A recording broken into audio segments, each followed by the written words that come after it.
59वा ज्ञानपीठ पुरस्कार विजेते विनोद कुमार शुक्ला कोणत्या राज्यातील आहेत?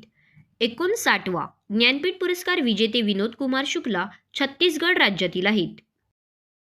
मध्य प्रदेशातील कोणत्या राष्ट्रीय उद्यानाला भारतातील 58वे व्याघ्र प्रकल्प म्हणून घोषित करण्यात आले आहे?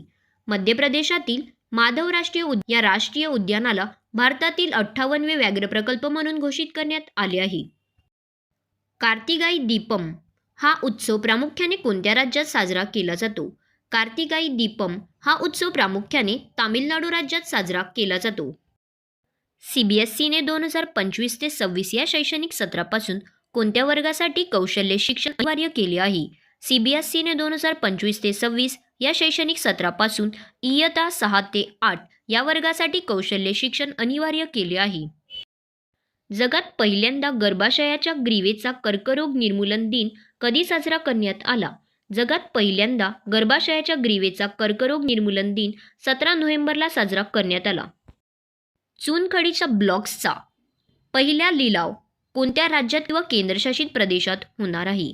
चुनखडीच्या ब्लॉक्सचा पहिला लिलाव जम्मू आणि काश्मीर या राज्यात किंवा केंद्रशासित प्रदेशात होणार आहे.